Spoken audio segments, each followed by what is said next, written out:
পয়সা নাই, মানুষের বাড়ি কাজ করে জীবন চালায়। আরে নবীর উম্মত, আজকে বান্দা বেতন পায়, সকাল থেকে কাজ করে বিকেলে বেতন নিয়ে বাজারে যায়, বাজার করে আনবে, ঘরে রান্না হবে। যেদিন যেতে পারে না ওই দিন ঘরের চুলায় আর আগুন জ্বলে না। আরে নবীর উম্মতের দল, আজকে বান্দা বাজারে গিয়া শুনতেছে আল্লাহর কালাম পাওয়া যায় বড় দামি, ঘরে রাখলে বড়। আজকে বাজার না করিয়া আল্লাহর কালাম নেওয়ার জন্য দোকানে গিয়া বলে ভাই কোথায় পাওয়া যায়, বলে লাইব্রেরির মধ্যে যাও। লাইব্রেরির মধ্যে গিয়ে আল্লাহর কোরআন খরিদ করলেন, আর কোরআন খরিদ করে লাইব্রেরিয়ান বলল ভাই এই কোরআন উঁচু জায়গায় রাখবা, নিচে রাখবা। আল্লাহর বান্দা মূর্খ মানুষ মোহাব্বতের নজরে কোরআন শরীফটা মাথায় নিয়ে বাড়িতে রওনা। বাড়ির দরজায় গিয়া ডাক দিয়া কয় রে ও বিবি, এমন একটা দিন তো আমি বাজার ছাড়া ঘরের মধ্যে আসি নাই, তবে আজকে একটু সাবধান, বাজার করতে পারি নাই। আজকে এমন একটা জিনিস নিয়ে আসলাম যেটা ঘরে রাখলে অনেক বরকত হবে, আল্লাহর কালাম। আল্লাহর কালাম। বিবিও তো গরিবের সন্তান, অহংকার নাই। আল্লাহর কালাম ঘরে রাখলে বরকত হবে, ভালো কথা। এবার দেখি কেমন কালাম, বলে এটা ওযু ছাড়া ধরা যাবে না। এবার বলে তো এটা আনছেন কেন, এত বড় দামি জিনিস ঘরে, আমাদের ছোট ভাঙা ঘর রাখবো, রাখারও জায়গা নাই। স্ত্রী বলে তাড়াতাড়ি বাজারে কোরআনটা ফেরত দিয়ে আসো, এটা রাখার দরকার নেই। স্বামী ডাক দিয়া কয় রে বিবি, রাতের বেলা দোকান বন্ধ, কালকে সকাল ছাড়া যাওয়া যাবে না, এবার এই রাত্রটা পার করা লাগবে। বলে কেমনে পার করবা, কোরআন তো নিচু জায়গায় রাখাও যাবে না, কারণ এত বড় দামি জিনিস বেয়াদবি করলেও কপাল পুড়বে, বেয়াদবি করলেও কপাল পুড়ে যাবে। শুধু কোরআন না, কোরআন ওয়ালার আজমত, কোরআনের সাথে বেয়াদবি, কোরআন ওয়ালার সাথে বেয়াদবি মারাত্মক। এরে নবীর উম্মতের দল,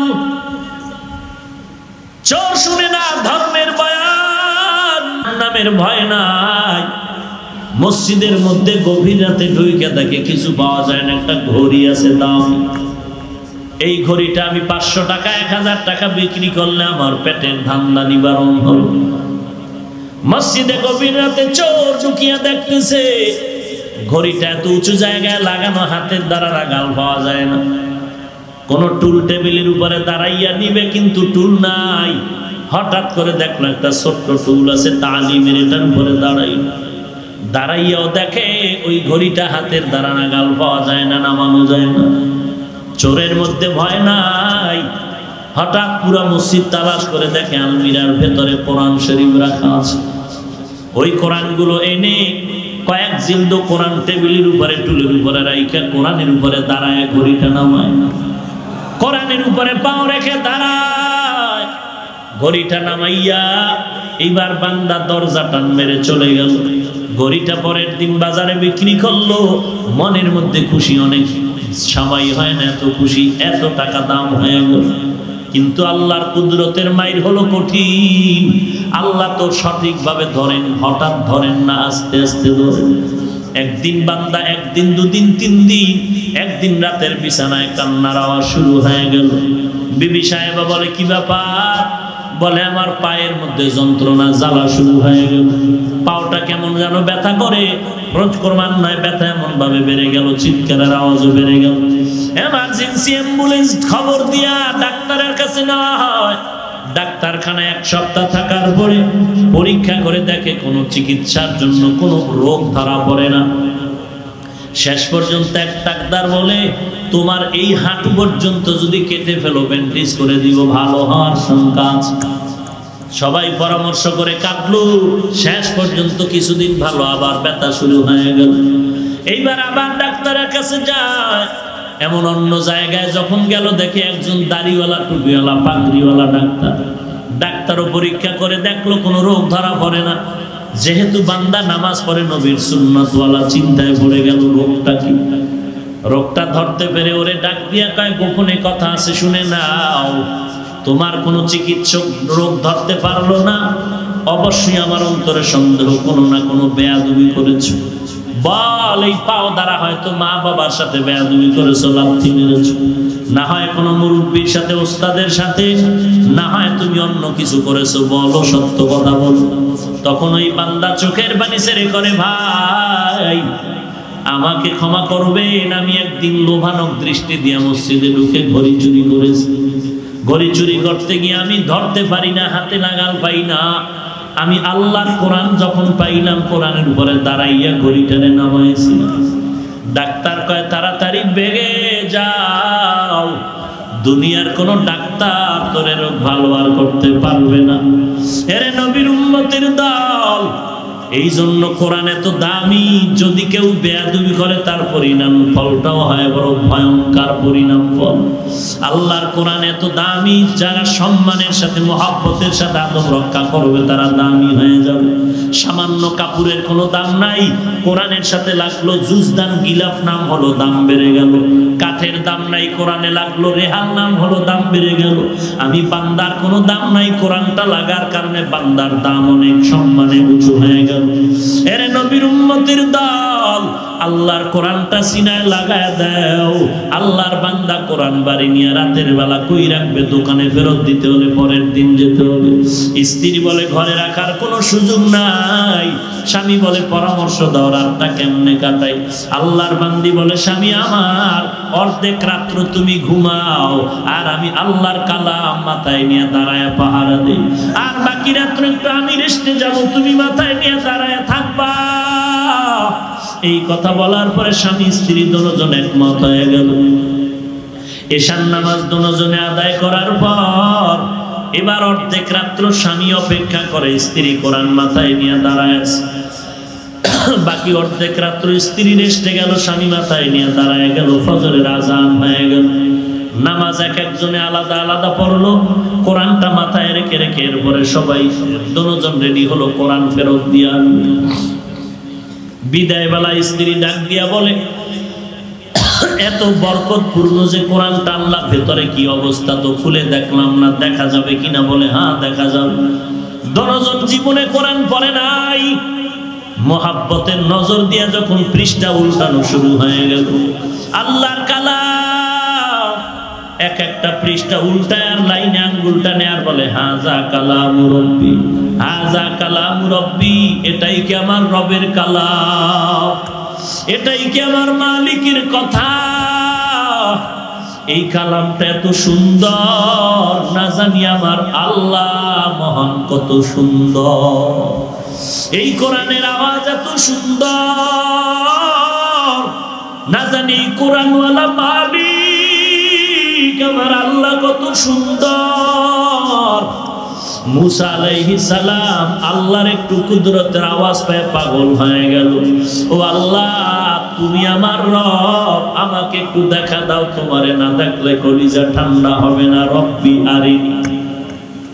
আল্লাহ জবাব দিয়ে বললেন, লান তারানি, আমাকে দেখা যাবে না রে মুসা। মুসা নবী বলেন, আল্লাহ ধৈর্য ধারণ করতে পারি না, তোমাকে দেখতেই মনে চায়। এরে নবীর উম্মতের দল, আমাদের মালিক একমাত্র আল্লাহ, আমাদের আপন একমাত্র আল্লাহ, আসল আল্লাহ। ওই আল্লাহর ইবাদত করো।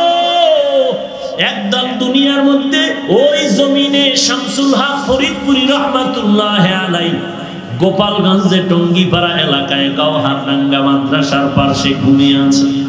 তিনি এক বয়ানে বলেছে, দুনিয়ার সব হলো পাগলের দল। কেউ টাকার পাগল, কেউ বাড়ির পাগল, কেউ ক্ষমতার পাগল, কেউ নারীর পাগল, কেউ সৌন্দর্যের পাগল। আর একদল পাগল এই জমিনে থাকবে, তারা টাকার পাগল না, বাড়ির পাগল না, গাড়ির পাগল না। ওই পাগল হবে একমাত্র আল্লাহ তাআলার পাগল। হাজার হাজার মানুষ এই ময়দানে আছে, মসজিদে ভরা মানুষ, কিন্তু কোরআনওয়ালা মানুষটার এত দাম, কোরআনওয়ালা ইমামের এত দাম, কোরআনওয়ালা আলেমের এত দাম। এর নবীর উম্মতের দল, একজন হাফেজে কোরআন হাসরের ময়দানে নিজে তো জান্নাতে যাবে, ওই আরো 10টা গুনাহগারকেও সুপারিশ করার অধিকার আল্লাহ দিবে। আর একজন আলেমের দাম কত? আল্লাহর নবী বলেন অগণিত গুনাহগারগুলোকে সুপারিশ করে একজন আলেম আল্লাহর জান্নাতের মধ্যে মেহমানখানায় চলে যাবে। এত দাম কেন? বলে কোরআনের কারণে। দুনিয়ার লাইনে যদি বলা হয়তো 500 টাকা করে এক একজনকে দিব, তোমরা আসো তুষার দ্বারা, আসো সবাইকে 1000 টাকা করে দিব। 1000 টাকা দেওয়ার জন্য যদি ঘোষণা দিয়া আজকের এইভাবে বসার জায়গা দিত, অনেকে টাকা না নিয়ে চলে যাইত। এরপরে কত কিলাকিলি মারপিট, কত অপ্রীতিকর ঘটনা ঘটে যাইত। অথচ এই পুরা ময়দানে রাস্তা বড় খায় মানুষ বসে আছে, দাঁড়ানো, কোনো আওয়াজ নাই। শৃঙ্খলা রক্ষার জন্য কোনো বাহিনীরও দরকার নাই। এটাই হলো আল্লাহর কিতাবের এক বরকত। এরে নবীর উম্মতের দল, এমন একটা কিতাব যে কিতাবটা দেখলেও সওয়াব, যেই কিতাবটা বুকে লাগাইলেও সওয়াব। এমন একটা কোরআন আল্লাহ দান করলেন, যেই কোরআন পড়লেও সওয়াব, শুনলেও সওয়াব, দেখলেও সওয়াব।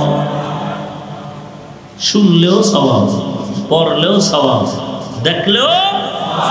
কোরআনটা খুলে খুলে তাকায় দেখবেন, এতেও সওয়াব। কোরআন পড়বেন, তাতেও সওয়াব। একজনে পড়তেছে, আপনি বসে বসে চুপচাপ বসে মুহাব্বতে শুনতেছেন, তাতেও সওয়াব। এমন একটা কিতাব যার সিনার মধ্যে আল্লাহ ঢুকায় দিলেন, তার কত মর্যাদা, কেমন আল্লাহর কুদরত। দুনিয়ার আধুনিক বিজ্ঞানীরা, চিকিৎসা বিজ্ঞানীরা কত গবেষণা করে মানুষের ভিতর আর বাহিরের সব করে বের করে। হাফেজে কোরআন বলতেছে আমার পেটের মধ্যে ব্যথা, একটু পরীক্ষা করা দরকার। পরীক্ষার জন্য দামি হসপিটালে নেওয়া হলো, মেশিনের মধ্যে তাকে ঢুকায় দেওয়া হলো। পেটের ভেতরে কি অবস্থা স্কিনে বলে দিচ্ছে, কিডনির এই সমস্যা, হার্টের এই সমস্যা, বডির উপরের হালাত, ভেতরের হালাত সব দেখা যায়। কিন্তু চিন্তা করো হে মুমিন, হাফেজে কোরআনের পুরা বডির উপরের সমস্যাগুলো দেখায়, ভেতরের সমস্যাগুলো স্কিনে দেখায় দেয়। কিন্তু 30 পারা কোরআন হাফেজ সাহেবের কোন জায়গায় মাওলা জমা রাখছে, আজও পর্যন্ত কোনো মেশিন স্কিনে দেখাতে পারে নাই। আল্লাহ বলেন, দেখ তুই মাইকের সামনে বসায় দে, দেখ কিভাবে কোরআন তেলাওয়াত চলে। এত কথা ঘন্টাকে ঘন্টা জিহ্বা নাড়ায় নাড়ায় বলি, মাইকওয়ালার মাইক গরম হয়ে যায়, ফ্যানের বাতাস দিতে হয়, না হয় আগুন লেগে যাবে, তার উপরে যাবে। কিন্তু আল্লাহ তাআলা কুদরতি ভাবে যেই মাইক আমারে বানায় দিয়েছেন, জিহ্বা নামের আওয়াজ চলতেছে, জিহ্বায় বাড়ি মেরে ঘন্টাকে ঘন্টা প্রতিদিন 12টা মাস 1 ঘন্টা 2 ঘন্টা যে জিহ্বা নাড়ায় নাড়ায় কত হাজার কোটি কথা জিহ্বা দ্বারা সাপ্লাই হলো। এরে নবীর উম্মতের দল, এই মেশিনটা কে চালাইতেছে? মেশিনের মধ্যে তেল লাগে, অকটেন লাগে, পেট্রোল লাগে, গ্যাস লাগে, কে দেয়? একদিনের জন্য 30 বছর, 70 বছর, 80 বছর পর্যন্ত জিহ্বা নামের মেশিনটা নাড়ায় নাড়ায়া কণ্ঠ বাজায় যে কত কথা বললাম, একটা দিনের জন্য মেশিন বন্ধ হয়ে যায় নাই। জিহ্বা ব্যথা করে না, মাঝে মাঝে গাল ব্যথা করে, কপাল ব্যথা করে, মাথা ব্যথা করে, কথা সাপ্লাই করা জিহ্বা কখনো ব্যথা হয় না। এরে নবীর উম্মতের দল, আল্লাহ তাআলা বলেন, আমি আল্লাহর কুদরতের দিকে তাকাইয়া চিন্তা কর, আমি আল্লাহর সন্ধান পেয়ে যাবি। हकीकत से तू दुनिया बेखबर है, दुनिया की नुमाइश पर नजर है। नमी गुयम के आज दुनिया जुदा बाश, बहार कारे के बाशी बा खुदा बाश। चिस्ते दुनिया आज खुदा गाफिल বুদান নকামাশুন করাহল ফারজিন্দুজান আবদার কশতি হালাকে কশতিয়াস আবু আন্দার জিরে কশতি পুশতিয়াস। এমন একটা দামি কিতাব আল্লাহ দিলেন, এমন একজন দামি নবীকে দিয়েছেন, সেই নবীর উম্মত হলাম আমরা। কিন্তু আজ দুঃখ হয় রে ভাই, বেঈমানেরা নবীর আদর্শ দেখে দেখে কালেমা পড়ে আর মুসলমান নবীর উম্মত হইয়া নবীর সুন্নতের জবাই করে। প্রশ্ন করলে বিভিন্ন অজুহাত বলে এত সুন্নাত মানা যায় নাকি? ওরে তুই মানবি না তো হিন্দুরা মানবে? নবী রেখে যাওয়া সুন্নতের আমল হিন্দুরা করবে? কথা বলেন না কেন? নবীজির সুন্নতের আমল বৌদ্ধরা করবে, খ্রিস্টানেরা করবে, কোন বেঈমান? বলেন কারা করবে? মুসলমান। ও মুসলমান বলো, কোন মুসলমানেরা করবে? ইন্ডিয়ান, লেবাননের মুসলমান, আমেরিকান মুসলমান, কোন মুসলমান? সব মুসলমানেরা নবীর সুন্নাত মানবে, তুষার দ্বারার মুসলমান ব্যতীত। আপনারাও এই সমস্যা কোন? হ্যাঁ, মোনাজাত দিয়ে দিব, কথাও বলেন না, উঠা বসা করতেছেন। এই ব্যারাম কেন উঠা? উঠতেই যদি হয় ঢুকলা কেন? এই ডিস্টার্ব করার মানে কি? কপাল নিজেরটাও ফুটতেছ, আঙ্গটাও পুরার চিন্তায় আছে। কারো জ্যৈষ্ঠ মাস, কারো সর্বনাশ। আল্লাহ সব ভাইকে হেদায়েত দান করবে। নবীর সুন্নাত কারা আমল করবে? সবাই জবান খুলে বলেন। পেছনের ভাইয়েরা বলেন না কেন? নবীর সুন্নাতের আমল কে করবে? তুষার দ্বারার মুসলমান ব্যতীত। আপনারাও বলেন। তাহলে বলেন, আপনারা নবীর সুন্নাত মতো চুল রাখলেন না কেন, কাটলেন না কেন? ক্রিকেটারের সাইজে চুল কেটেছো আর দাবি করো নবীর আশেক। ক্রিকেটারের তরিকায় চুল কাইতে যদি বলো আশেক, বাটপার কে হবে? নাম কম। দাড়ি কেটে সুদ খাইয়া যদি বলো তুমি নবীর আশেক, বলো জমিনের মধ্যে বাটপার আর কে? তা আর কোনো বাটপার নাই। এরে নবীর উম্মতের দল, যদি বলো নবীর সুন্নতের আমল মুসলমান আমরা করব, তো তোমার গালে দাড়ি নাই কেন, টুপি নাই কেন, নবীর তরিকার জামা নাই কেন? প্রশ্ন করলে হুজুরদের আটকানের জন্য তুমি মাঝে মাঝে ডাইরেক্ট ফতুয়া দাও, ভাইজান তুমি মুসলমান, নবীর সুন্নতের টুপি পরো না কেন? তুমি আমাকে জবাব দাও, টুপির মধ্যেই কি ইসলাম? না করলে অসুবিধা কি? টাটকা ফতুয়া দিয়া দিলা। দাড়িটা রাখলা না কেন? বলে দাড়ির মধ্যেই কি ইসলাম? না রাখলে অসুবিধা কি? লম্বা জামা পরো না কেন? বলে লম্বা পোশাকের মধ্যেই কি ইসলাম? না পরলে অসুবিধা কি? দস্তারখানে খানা খাও না কেন? বলে দস্তারখানের মধ্যেই কি ইসলাম? না খাইলে অসুবিধা কি? এরে নবীর উম্মতের দল, এভাবে একটা একটা একটা একটা প্রশ্ন করি তুমি কেটে কেটে বাদ দিয়া দাও। এরে বাবা, এইরকম যদি সুন্নত গুলো বাদ দিয়া দাও, আমল করবে কোন বাবা তোমার এই সুন্নতের আমল? তুমি যদি বলো না এটি আমগো আমলের কাজ না, এটি হুজুরেরা আমল করবে, তাবলীগওয়ালারা করবে, চরমনাইওয়ালারা করবে, দেওবন্দিওয়ালারা করবে, কওমি মাদ্রাসাওয়ালারা করবে, কপালে লিখে রাখ জান্নাত তাহলে হুজুরেরা পাবে, তোরা পাবি না। हम सुरातो हम सिराते मुस्तफा दर तमामी हाले उकुन इत्तेबा इत्तेबाए सुन्नते खैरुल बशार गिरे लाजिम ताबयाबी आए पेशा রাগ করেন। এরে নবীর উম্মতের দল, আজকে তুমি মনে করতেছো হুজুরদের মতো চলতে পারবো না। আমি বলি না না, তুমি চলার চিন্তাও করিও না, কারণ তুমি এই লাইনে তো ছোট থেকে করিয়া উঠো না। তো তবে আমি তোমাকে যেটা বলবো, স্কুলে পড়ো, কলেজে পড়ো, ভার্সিটিতে পড়ো, চাকরি করো, ব্যবসা করো, তোমার কাছে অনুরোধ আল্লাহর কোরআন সহিভাবে পড়ো, নবীর সুন্নতের মালাটা গলায় লাগাও। তোমার মতো কত যুবক র‍্যাব আর পুলিশ বিডিআরের চাকরি করে, নামাজ ছাড়ে না, দাড়ি কাটে না। তোমার মতো আমার মতো যুবক আজকে কোটি টাকার ব্যবসা করে, হারাম খায় না, নামাজ ছাড়ে না, দাড়ি কাটে না। তোমার আমার মতো যুবক ড্রাইভারি করে, নামাজ ছাড়ে না, দাড়িও কাটে না। তোমার আমার মতো কত যুবক আজকে কৃষি কাজ করে, নামাজ বাদ দেয় না, দাড়ি কাটে না। তোমার আমার মতো হাজারো যুবক তাকায় দেখো, আজকে শ্রমিকের কাজ করে, নামাজ বাদ দেয় না, দাড়ি কাটে না। সত্য কথার জবাব দাও, আছে না নাই? তুমি কেন পারবা না রে বাবা? কিয়ামতের ময়দানটারে মিথ্যা মনে করেছো? আল্লাহর কোরআন কি মিথ্যা মনে করেছো? আল্লাহর কোরআন কেমন দামি একটি কিতাব, এই কিতাবের মধ্যে কোনো ভুল নাই। সবাই বলেন ভুল আছে কিনা তদন্ত করার জন্য কত বেঈমান অপচেষ্টা চালাইলো, পারলো? আজও তো সেই কোরআন আলমিরার মধ্যে তালাবদ্ধ না, সবার সামনে ওপেন। হিন্দুদের ধর্মের মূলনীতি হলো তাদের ধর্মের কিতাবগুলো নিচের কোন ধর্মের লোকেরা, হিন্দু লোকেরা ধরতেও পারবে না, পড়বে তো দূরের কথা। আরম্ভ কোরআন এমন একটা কিতাব, আসিলে স্বাগত পাবে, হেতা পাবে ভাই, নীরবে আসন নিবে, কোনো বাধা নাই। ওরে বান্দা, মসজিদে ঢুকবা, কেউ তোমারে বাধা দিবে না। আল্লাহর কোরআনটা হাতে লাগাইবা, বাধা তো দিবেই না। মনে মনে দোয়া করবে, আল্লাহ যখন হিন্দু ভাই কোরআন হাতে লইছে, তুমি মেহেরবানি করে কোরআনের নূর সিনায় দিয়া দাও।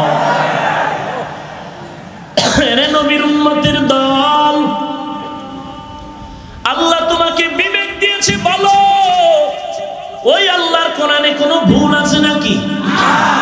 এখনো খোলা কোরআন পারলে দেখাও, কালকে দাড়ি কাটবো, কালকে প্যান্ট শার্ট পরে রাস্তায় হারমোনিয়াম নিয়ে গান গাবো। যদি একটা ভুল কোরআনের মধ্যে দেখাইতে পারো, আর জীবনে নামাজ পড়বো না, দাড়ি রাখবো না, বেপরদায় চলবো, গান বাজাইবো। কারণ কোরআন যদি ভুল হয়, সবই ভুল। কারণ কোরআনের মধ্যে সব কিছু দেওয়া আছে না নাই? আল্লাহ যে একজন নবী, আমার শেষ নবী, কাবা আমার আসল কাবা। ইসলাম ধর্ম শুধুমাত্র নাজাতের ধর্ম, আর কোনো ধর্ম নাজাত প্রাপ্ত ধর্ম নাই। এগুলো সব কিছুর মূলে আল্লাহর কোরআন। ওই কোরআনে যদি ভুল পাওয়া যায়, সব ভুল, সব ভুল। নামাজ ভুল, রোজা ভুল, টুপি ভুল। একটা ভুল পারলে বের করে দেখাও, আর বয়ানের দরকার নাই। তুমি যেমন দাড়ি কামাও, শার্ট প্যান্টটাই পরো, আমরাও পরবো, কোনো দ্বন্দ্ব থাকবে না। কিন্তু তোমার বিবেকরে একটু জিজ্ঞাসা করো, বলো আল্লাহর কোরআন সত্য না মিথ্যা? কতটুকু সত্য? অর্ধেক, 15 পারা না সব? হ্যাঁ, সব বলতে 30 পারা না কিনার কম? সবাই বলো। এই কোরআনের মধ্যে জান্নাতের বয়ান আছে? এই তাল মিলাইবেন না, জানা থাকলে বলেন। শুধু এই জান্নাতের বয়ানগুলো মিথ্যা, তাও সত্য। আওয়াজ কমে গেল কেন? কোরআনের ভিতরে জাহান্নামের বয়ান আছে, মিথ্যা, তাও সত্য। জান্নাতে কে যাবে, জাহান্নামে কে যাবে, কোরআনে তা আছে, এগুলো মিথ্যা। ওরে আল্লাহর বান্দা, জান্নাত আল্লাহ বানাইছেন, জাহান্নাম আল্লাহ বানাইছেন। জান্নাত কেমন, জাহান্নাম কেমন, তাও আল্লাহ বয়ান করেছেন। জান্নাতে কারা যাবে, জাহান্নামে কারা যাবে, তাও আল্লাহ বলেছেন। ইন্নাল আবরারা লাফি নাঈম ওয়া ইন্নাল ফুজ্জারা লাফি জাহিম। আল্লাহ তাআলা বলেন, নেক আমলওয়ালা জান্নাতে যাবে, গুনাহগারেরা জাহান্নামে যাবে। জান্নাতে কারা যাবে? এই সবাই বলেন নেক আমল। নেক আমল কি? বিড়ি টানা, গালি দেওয়া, বেপরদায় চলা, এগুলো নেক আমল না। মানুষের হক নষ্ট করা, মিথ্যা কথা বলা, এগুলো কি নেক আমল? জান্নাতে কারা যাবে, জাহান্নামে যাবে কারা? গুনাহগারেরা। জাহান্নামে যাবে কারা? গুনাহগারেরা। নামাজ পড়া গুনাহ। এবার বলেন, জাহান্নামে কেউ যাইতে চান কিনা? চান? কেউ না। আল্লাহ সাক্ষী, দিল থেকে বলতেছেন। এখানে কেউ জাহান্নামে যাবেন না, সবাই কোথায় যাবেন? সবাই যাবেন জান্নাতে, সবাই। তো জান্নাতে যাইতে হলে কি করতে হবে? আর জাহান্নামে কারা যাবে? গুনাহগার। তাহলে গুনাহগার হইয়া কি কবরে যেতে চান?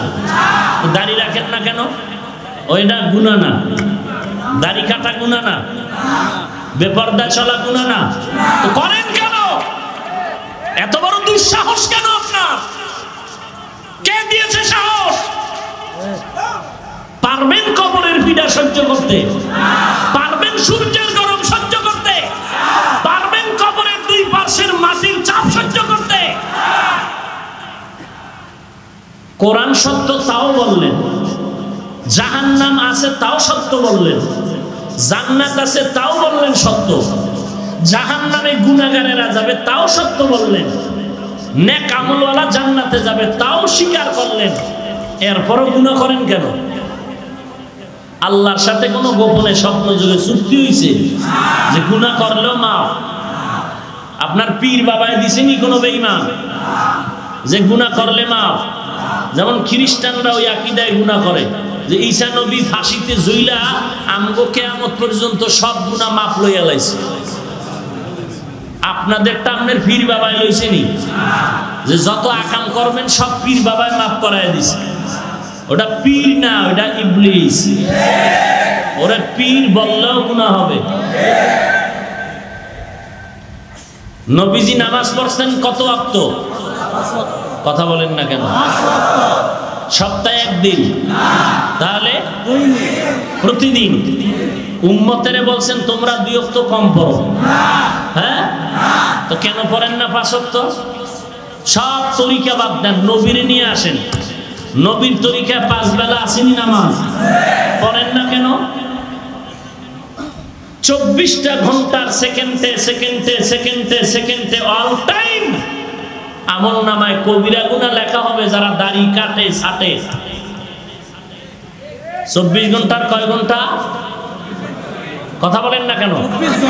ও যদি ঘুমাইয়া থাকে অটো গুনাহ লেখা হয়, অটো মেশিনে। ও গুনাহ বন্ধ নাই। ও যদি নামাজে মুনাজাত ধরে তওবার আগ পর্যন্ত গুনাহ লেখতেই থাকবে যদি বাইতুল্লাহে হাত লাগায় রাখে। আপনি কি সওয়াব কামাই করতে? কত ভদ্র মুসলমান আপনি জানেন? 24 ঘন্টা অটো কবিরা গুনাহ হচ্ছে, দাড়ি কামানেওয়ালা সাধনেওয়ালা উভয়ে। 1 সেকেন্ড গুনাহ বন্ধ নাই। তওবা যেদিন খাঁটিভাবে না করবেন সেদিন থেকে বন্ধ, করার পর থেকে না করলে গুনাহ বন্ধ নাই। কারণ নিয়তের একটা বরকত আছে না, যে আজকে কাটলাম আবার ঈদের দিন কাটবো, এই যে একটা বরকতি নিয়ত করছেন না, এটার একটা অ্যাকশন তো অগ্রিম লেখা হবে যে আজকে দাড়ি কাটলাম, সেলুনকে বললেন আর অমুক মাসের এত তারিখ কাটবো, এই যে একটা নিয়ত করছেন, এর একটা বরকত তো থাকা দরকার। কত মাস্তানি না করেন আপনি, আর কত বড় মাস্তান? নমরুদের থেকে বড়, ফেরাউনের থেকে বড়, সাদ্দাদের থেকে বড়। যেই নমরুদা আল্লাহকেই মেরে ফেলার ষড়যন্ত্র করলো, আল্লাহকেই রাখবে না, সেই নমরুদ্দারে আল্লাহ ধ্বংস করতে কি পরিমাণ বাহিনী লাগছে? কি লেগেছে? কি একটা, তাও সুস্থ একটা ল্যাংড়া মশার সাথে জুতা মোবারক। কথা বলেন না কেন? কোটি টাকার মালিক দেখো অভাব হয় না দূর, গরিব ঘুমায় আরাম করে মনটা বাহাদুর। ফেরাউনের লাশটা দেখো মিশর জাদু ঘরে, খায় না মাটি পোকা মাছি সবাই ঘৃণা করে। হৃদয়ে থাকিবে যার নম্রতা সাদা, রহমত আসিবে সেথা প্রভুর আদা। বড়র বাড়াই থাকলে দিলে রহমত আসবে না, নিজেকে নিজে ছোট মনে করিও সাদা। উঁচু জমিন থেকে পানি নিচু জমিনে যায়, তেমনি খোদার রহমত আসে নম্রতার হৃদয়। ভোগবিলাসের বাড়ি গাড়ি পরে রবে সব, ভোগ বিলাসের বাড়ি গাড়ি পরে রবে সব, থাকতে সময় স্মরণ করো আল্লাহ আমার রব, থাকতে সময় স্মরণ করো আল্লাহ আমার রব। আমাদের রবকে আরো জোরে বলেন, সে আল্লাহ কতজন? আরো জোরে বলেন। এর এলাকার মুসলমান, তুমি চিন্তায় পড়েছ, হুজুরদের কথা মন গড়া না। তারা তো কোরআন হাদিসের কথা বলে, মানাও দরকার পারি না, টুপি পরা দরকার পারি না, পরলে না জানি কোন ভেজাল, দাড়িটা রাখা দরকার পারি না, রাখলে না জানি কোন ভেজাল।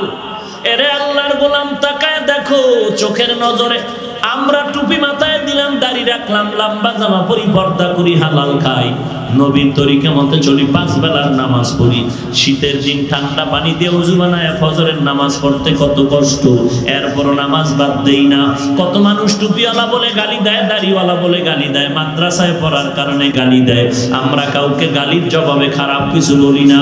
এরে নবীর উম্মতেরা একটু জবাব দাও, আমরা দাড়ি টুপি নবীর তরিকা মতো চলার কারণে, আর তোমরা দাড়ি টুপি বাদ দিয়া সুদ খাইয়া ঘুষ খাইয়া মনের মতো জিন্দেগি চলার কারণে বলো আমরা টুপিওয়ালা কত নিচু আছি, তোমরা কত উপরে চলতেছো বলো। আমরা কত অশান্তিতে আছি, তোমরা কি পরিমাণ শান্তিতে আছো বলো। আমরা তদন্ত করে জবাব দেই, হাকিকতে জবাব দেই। আল্লাহর কসম, আলহামদুলিল্লাহ তোমার নজরের সামনে দেখায় দিলাম, তুমি টুপিদারি নামাজ বাদ দিয়া শান্তি শান্তি বেশি পাইবা মনে করতেছো। আজকে বলো আমরা টুপিদারির কারণে কই খানাও তো বন্ধ হয় নাই, ঘুমও বন্ধ হয় নাই, চলাফেরাও বন্ধ হয় নাই। তুমিও 3 বেলা খাও, আমরা কোরআনওয়ালারাও 3 বেলা খাই। তুমিও বাজার করো, কোরআনওয়ালারাও বাজার করে। তুমিও ব্যবসা করো, কোরআনওয়ালারাও ব্যবসা করে। তুমিও আজকে বাজারে যাও, কোরআনওয়ালারাও বাজারে যায়। তুমিও বান্দা ঘুমাও, কোরআনওয়ালারাও ঘুমায়। তুমিও বিবাহ শাদী করেছো, সন্তান আছে, কোরআনওয়ালারাও বিবাহ শাদী করেছে, সন্তান আছে। এরে নবীর উম্মতের দল, তুমিও সফর করো, কোরআনওয়ালারাও সফর করে। আল্লাহর রহমতে মোহাব্বত নিয়ে বলতেছি, হাকিকতে যদি তদন্ত করে ফলাফল বের করতে চাও, এটাই হলো ফাইনাল ফলাফল। কোরআনওয়ালাদের মতো শান্তিতে সম্মানে জমিনে আর কেউ না। মিথ্যা বললে দাঁড়ায় বলো না। এরে নবীর উম্মতের দল, তাহলে তুমি কেন কোরআন থেকে দূর হয়ে গেছো বলো। আরে মুসলমান, তোমার আজকে ডান হাতে কামাই করো, বাম হাতে কামাই করো, লক্ষ লক্ষ টাকা, এই বাহাদুরি দেখাও। এই তো কোরআনওয়ালা টিনের ঘরে থাকে, খেরের ঘরে থাকে, তুমি বিল্ডিং এ থাকো। কোরআনওয়ালার মসজিদে চাকরি করে, বেতন 5,000, 6 মাস বাকি। ওরে আল্লাহর বান্দা, তুমি ডান হাতে 50 কামাই করো, বাম হাতে 50, মাসে 1 লাখ।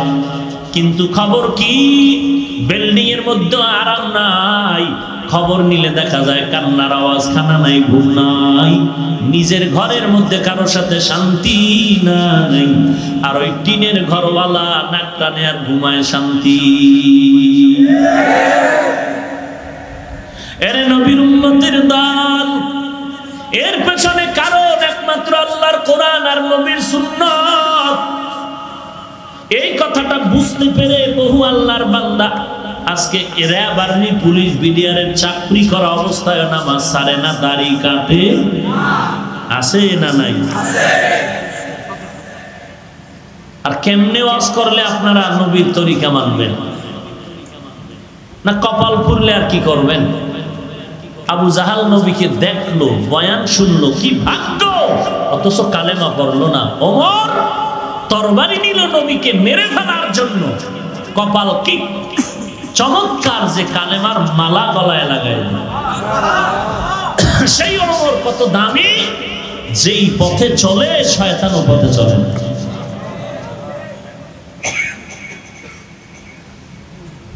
কেমন দামি ওমর, যে রাস্তায় চলে সে রাস্তায় কি চলে না। একজনে কয় আমরাও এরকম হইছি, আমগো দেখলো শয়তান আইয়ে না। আমরা যে রাস্তায় চলি ও রাস্তায় শয়তানও আসে না, কারণ শয়তানও জানে না যে এত লাইনে এত আকাম আছে। শয়তানও টের হয় না আমরা কি আকামের মধ্যে ঢুকতেছি। এরে নবীর উম্মতের দল, আল্লাহর এমন একটা কিতাব গোটা জগতের মানুষের কাছে দান করেছে, যেই কিতাবের বিভিন্ন সূরার শুরুতে আল্লাহ পাক কিছু অক্ষর দিয়ে নাজিল করলেন। আলিফ লাম মিম, আলিফ লাম রা, তাহা, ইয়াসিন, কাফ হা ইয়া আইন সাদ। এই অক্ষরগুলো দিয়ে আল্লাহ কোরআন নাজিল করেছেন। এই অক্ষরগুলো ছাড়া কোরআন চিনার কোনো উপায় নাই, কিন্তু অক্ষরের আলাদা কোনো অর্থ নাই। আলিফের অর্থ নাই, লামের অর্থ নাই, মিমের অর্থ নাই, আলিফের অর্থ নাই, র অর্থ নাই, ক অর্থ নাই। এরে নবীর উম্মতের দল, এত দামি কিতাবের মধ্যে অক্ষরগুলো আল্লাহ অর্থহীন ভাবে দিলেন কেন? এই বিষয়ে আমি বিভিন্ন জায়গায় আলোচনা করেছি, আজকে সংক্ষেপে বলছি। আল্লাহ তাআলা এই অক্ষরগুলো দিয়া মুমিনের ঈমানটারে যাচাই করতে চায়। মুমিন, আমি আল্লাহর কোরআন বুঝলে মানবি নাকি না বুঝলেও মানবি? যেই মুমিন বলে আল্লাহর কোরআন বুঝলেও মানি না বুঝলেও মানি, সে ঈমানদার। আর যারা বলবে আমরা আল্লাহর কোরআন বুঝলে মানি না বুঝলে মানি না, ও যদি দুনিয়ার বড় বুখারীর মুখস্থ হাফেজ হয় তার বড় বেঈমান। আসেনি এই ব্যাস? কোরআনের অর্থ না জেনে পড়ে লাভ নাই। এই ঝামেলা শুরু হয়েছে, নতুন এক ফিতনা।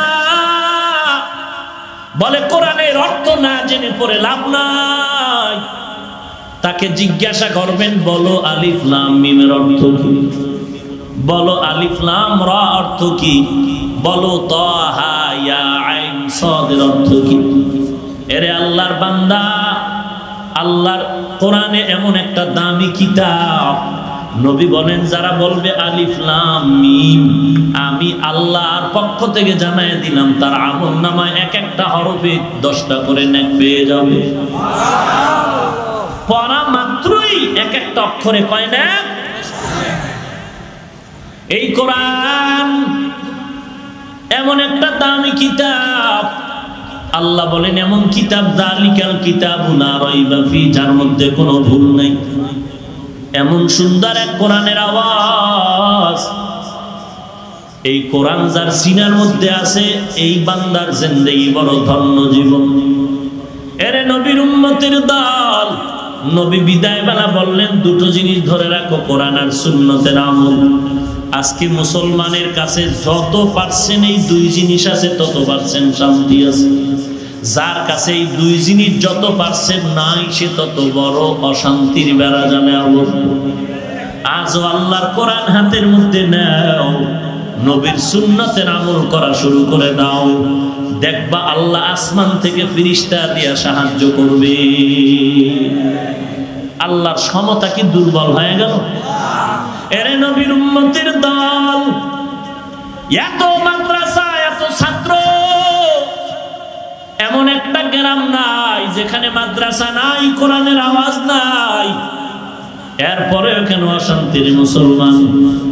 একমাত্র কারণ আমাদের চোখের পানি শুকায় গেছে, আল্লাহর মহব্বতের বাড়ি দ্বারা বন্ধ হয়ে আছে। ওই কোরআনটারে আবারও হাতে লাগায় দাও, নবীর সুন্নতের আমলটা জিন্দেগির আপন বানায় নাও। এর এলাকার যুবক ও বৃদ্ধ বাবাজি ও পর্দার আড়ালের মা, আমি হাফিজুর রহমানও একটা মায়ের সন্তান, তুমিও সন্তানের মা। এরে আম্মা জান, তুমি সাধারণ কোনো মা না, তুমি হাফেজে কোরআনের মা, তুমি আলেমের মা, তুমি আম্বিয়ায়ে কেরামের মায়ের মতো মা। তোমার জীবনটা তো ধন্য। তুমি একটা শুধু সন্তানের মা না, তুমি যদি আদর্শ নিয়ে বাস্তবায়ন করে চলতে পারো, তোমার দ্বারাই সম্ভব একটা দুনিয়ার মধ্যে আলো ছড়ায় দেওয়া। কারণ তোমার আদর্শের মাধ্যমেই তোমার সন্তান আদর্শওয়ালা হয়ে যাবে। একজন সন্তান খাজা মঈনুদ্দিন চিশতি আজমিরি মদিনা থেকে ভারতবর্ষে আসলেন, একজনের হাতে লক্ষ লক্ষ বেঈমান কালেমা পড়ে মুসলমান। কত বেআমলওয়ালা আমলের শপথ নিয়ে আমলওয়ালা হয়ে গেল। এরে নবীর উম্মতের দল, আল্লাহর কোরআনটারে নিজের আপন বানায় নাও। অনেকে নিজে কোরআন পড়তে জানেন না, সন্তানটারে কোরআন পড়ান। যেই ঘরের মধ্যে কোরআন তেলাওয়াত হবে ওই ঘরের মধ্যে আল্লাহর রহমত অবতীর্ণ হতে থাকবে। এরে নবীর উম্মত, আল্লাহর গোলাম গরীব, টাকা নাই পয়সা নাই, মানুষের বাড়ি কাজ করে জীবন চালায়। এরে নবীর উম্মত, আজকে বান্দা বেতন পায়, সকাল থেকে কাজ করে বিকেলে বেতন নিয়ে বাজারে যায়, বাজার করে আনবে, ঘরে রান্না হবে। যেদিন যেতে পারে না ওই দিন ঘরের চুলায় আর আগুন জ্বলে না। এরে নবীর উম্মতের দল, আজকে বান্দা বাজারে গিয়া শুনতেছে আল্লাহর কালাম পাওয়া যায় বড় দামি, ঘরে রাখলে বরকত। আজকে বাজার না করিয়া আল্লাহর কালাম নেওয়ার জন্য দোকানে গিয়া বলে ভাই কোথায় পাওয়া যায়, বলে লাইব্রেরির মধ্যে যাও। লাইব্রেরির মধ্যে গিয়ে আল্লাহর কোরআন খরিদ করলেন, আর কোরআন খরিদ করে লাইব্রেরিয়ান বলল ভাই এই কোরআন উঁচু জায়গায় রাখবা, নিচে রাখবা। আল্লাহর বান্দা মূর্খ মানুষ মোহাব্বতের নজরে কোরআন শরীফটা মাথায় নিয়ে বাড়িতে রওনা। বাড়ির দরজায় গিয়া ডাক দিয়া কয় রে ও বিবি, এমন একটা দিন তো আমি বাজার ছাড়া ঘরের মধ্যে আসি নাই, তবে আজকে একটু সাবধান, বাজার করতে পারি নাই। আজকে এমন একটা জিনিস নিয়ে আসলাম যেটা ঘরে রাখলে অনেক বরকত হবে, আল্লাহর কালাম। আল্লাহর কালাম। বিবিও তো গরিবের সন্তান, অহংকার নাই। আল্লাহর কালাম ঘরে রাখলে বরকত হবে, ভালো কথা। এবার দেখি কেমন কালাম, বলে এটা ওযু ছাড়া ধরা যাবে না। এবার বলে তো এটা আনছেন কেন, এত বড় দামি জিনিস ঘরে, আমাদের ছোট ভাঙা ঘর রাখবো, রাখারও জায়গা নাই। স্ত্রী বলে তাড়াতাড়ি বাজারে কোরআনটা ফেরত দিয়ে আসো, এটা রাখার দরকার নেই।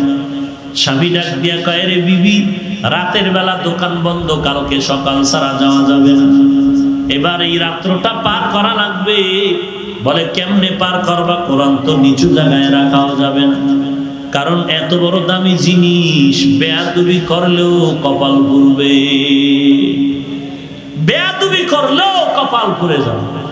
শুধু কোরআন না, কোরআন ওয়ালার আজমত, কোরআনের সাথে বেয়াদবি, কোরআন ওয়ালার সাথে বেয়াদবি মারাত্মক। এরে নবীর উম্মতের দল, চোর শুনে না ধর্মের বয়ান, নামের ভয় নাই। মসজিদের মধ্যে গভীর রাতে ঢুকে দেখে কিছু পাওয়া যায় না, একটা ঘড়ি আছে দাম। এই ঘড়িটা আমি 500 টাকা 1000 টাকা বিক্রি করলে আমার পেটের ধান্দা নিবারণ হল। মসজিদে গভীর রাতে চোর ঢুকিয়া দেখতেছে ঘড়িটা এত উঁচু জায়গায় লাগানো, হাতের দ্বারা রাগাল পাওয়া যায় না। কোন টুল টেবিলের উপরে দাঁড়াইয়া নিবে, কিন্তু টুল নাই। হঠাৎ করে দেখলো একটা ছোট্ট টুল আছে, তালিমের এটার উপরে দাঁড়াইয়াও দেখে ওই ঘড়িটা হাতের দ্বারা নাগাল পাওয়া যায় না, নামানো যায় না। চোরের মধ্যে ভয় নাই। হঠাৎ পুরো মসজিদ তালাশ করে দেখে আলমিরার ভেতরে কোরআন শরীফ রাখা আছে। ওই কোরআনগুলো এনে কয়েক জিলদো কোরআন টেবিলের উপরে, টুলের উপরে রাইখা কোরআনের উপরে দাঁড়ায় ঘড়িটা নামায়, কোরআনের উপরে পাও রেখে দাঁড়ায়। ঘড়িটা নামাইয়া এইবার বান্দা দরজা টান মেরে চলে গেল।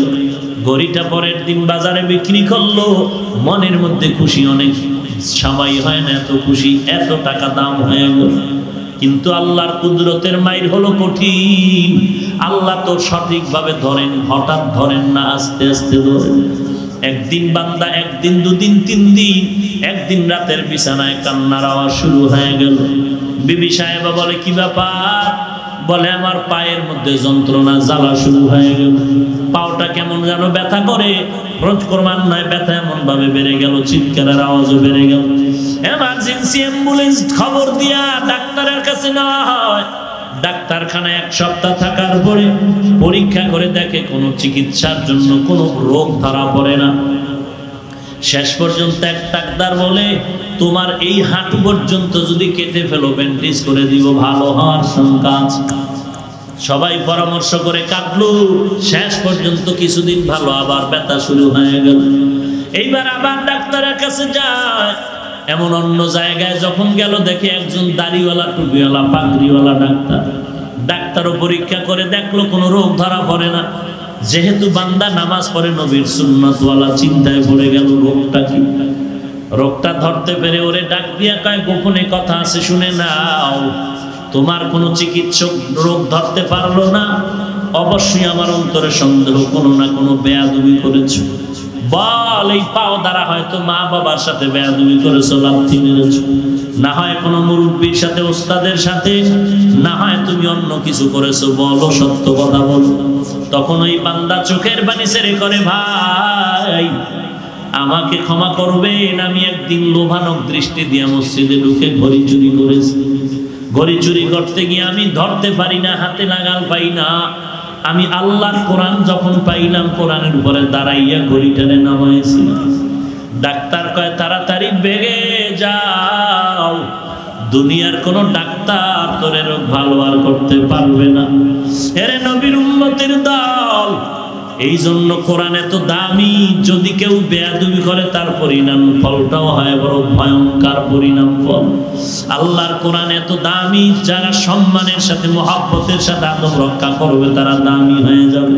সামান্য কাপড়ের কোনো দাম নাই, কোরআনের সাথে লাগলো জুজদান গিলাফ, নাম হলো দাম বেড়ে গেল। কাঠের দাম নাই, কোরআনে লাগলো রেহাল, নাম হলো দাম বেড়ে গেল। আমি বান্দার কোনো দাম নাই, কোরআনটা লাগার কারণে বান্দার দাম অনেক সম্মানে উঁচু হয়ে গেল। এরে নবীর উম্মতের দল, আল্লাহর কোরআনটা সিনায় লাগায় দাও। আল্লাহর বান্দা কোরআন বাড়ি নিয়ে রাতের বেলা কই রাখবে? দোকানে ফেরত দিতে হলে পরের দিন যেতে হবে। স্ত্রী বলে ঘরে রাখার কোনো সুযোগ নাই। স্বামী বলে পরামর্শ দাও রাতটা কেমনে কাটাই।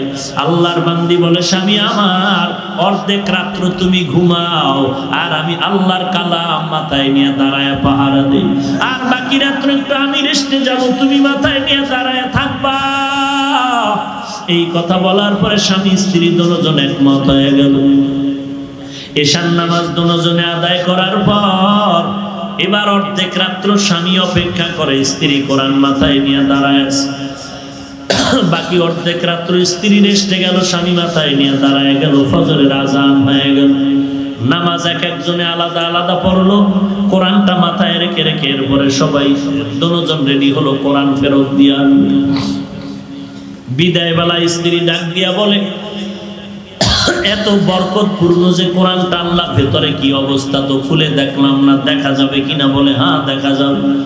দুজন জীবনে কোরআন পড়ে নাই, মোহাব্বতের নজর দিয়া যখন পৃষ্ঠা উল্টানো শুরু হয়ে গেল, আল্লাহর কালাম এক একটা পৃষ্ঠা উল্টায় আর লাইনে আঙ্গুলটা নেয়ার বলে, হাজা কালাম রব্বি, হাজা কালাম রব্বি, এটাই কি আমার রবের কালাম?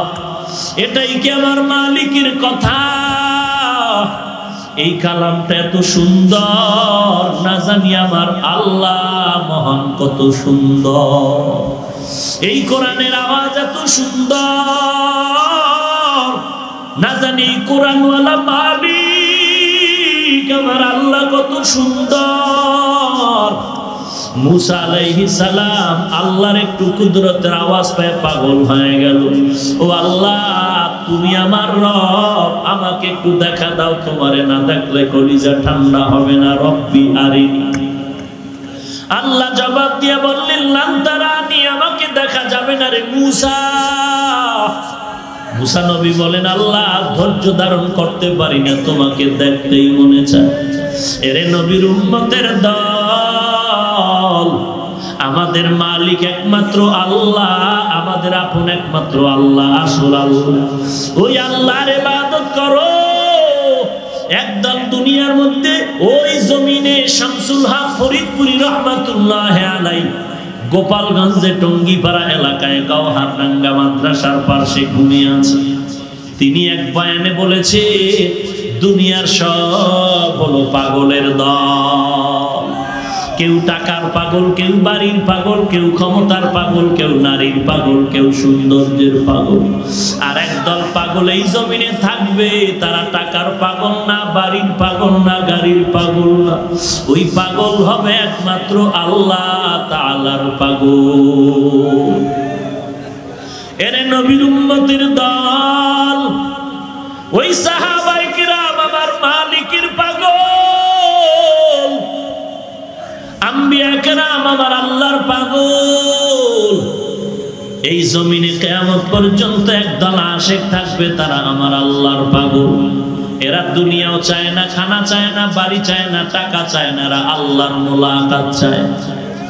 আলহামদুলিল্লাহিল্লাযী জাআলা আশ-শামসা ওয়াল কমারা বিহুসবান ওয়ান নাজমা ওয়াশ-শাজারা ইয়াসজুদান ওয়া ফাদ্দালা জামানান আলা জামান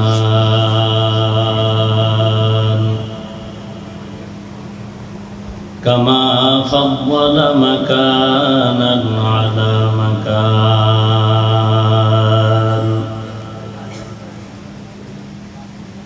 ওয়া ইনসানান আলা ইনসান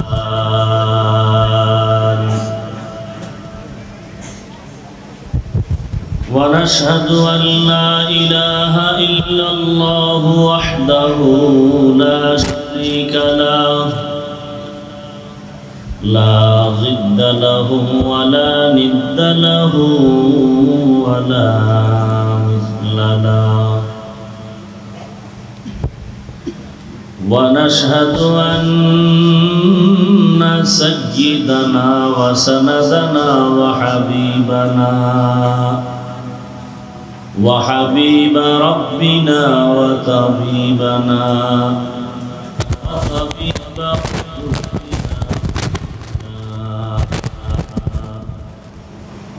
ومولانا محمدا عبده ورسوله صلى الله تعالى عليه وعلى آله وأصحابه وبارك وسلم تسليما كثيرا الذي أرسله الله تعالى بالحق بشيرا ونذيرا وداعيا إلى الله بإذنه وسراجا منيرا أما بعد فأعوذ بالله من الشيطان الرجيم بسم الله الرحمن الرحيم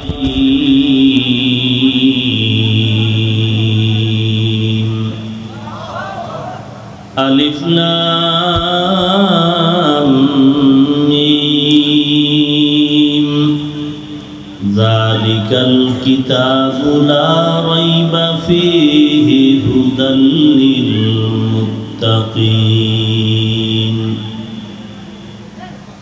وقال النبي صلى الله عليه وآله وسلم تركت فيكم أمرين لن تضلوا ما تمسكتم بهما كتاب الله وسنة رسوله أو كما قال النبي عليه الصلاة والسلام صدق الله مولانا العظيم وصدق رسوله النبي الأمي الكريم ونحن على ذلك من الشاهدين والشاكرين والحمد لله رب العالمين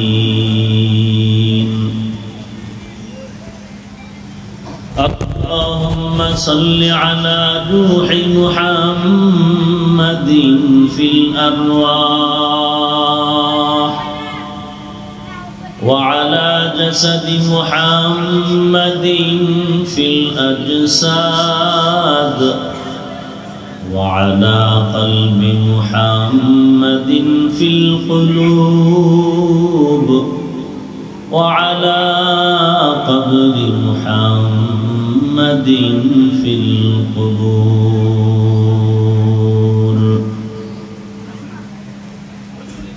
بذكر شهر چبینی در خروشاست ولیدانا دری معنا کے گوشاست نہ بلبل برغلش تسبیح خانیست کہ ہر کارے بتسبیحش زبانیست ذکر حق آمد غذائی روح را مرحم آمد عید لے مجروح را لا الہ الا اللہ لا الہ الا اللہ لا الہ الا اللہ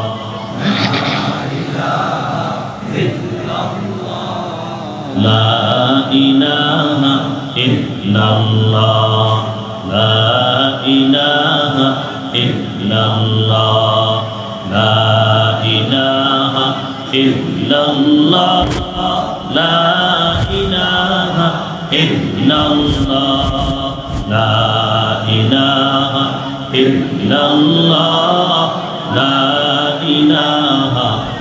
إلا الله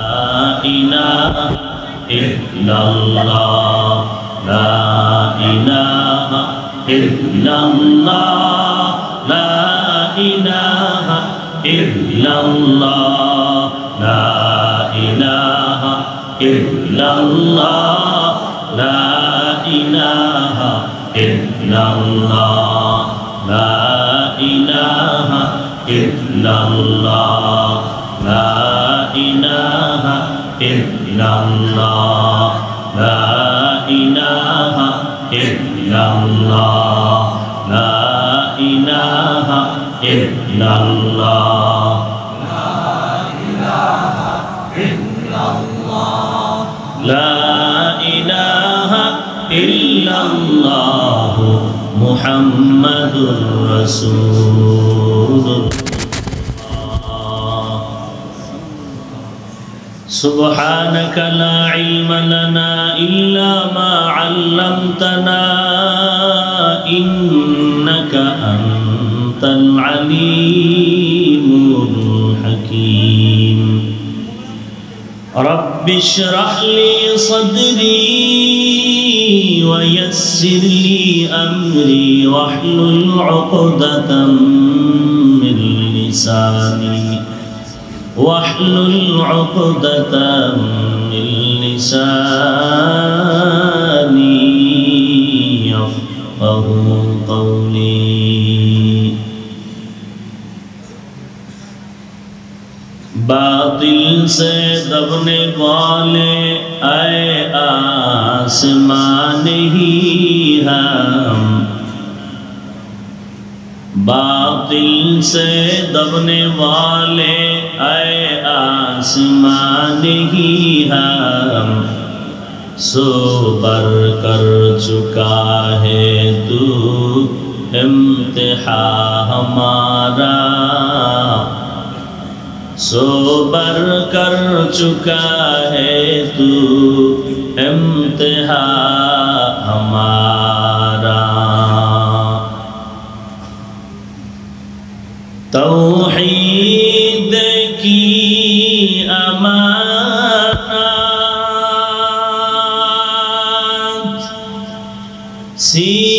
سینوں میں ہے ہمارے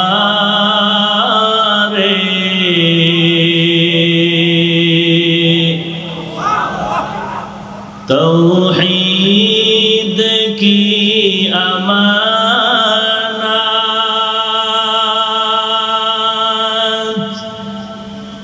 सीनों में है हमारे,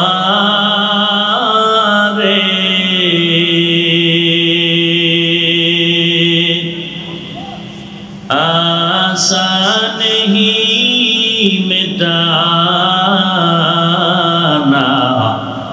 नामो निशा हमारा, आसान नहीं मिटाना नामो निशा हमारा। मुहम्मद ने आकर कुफ्र को मिटाया,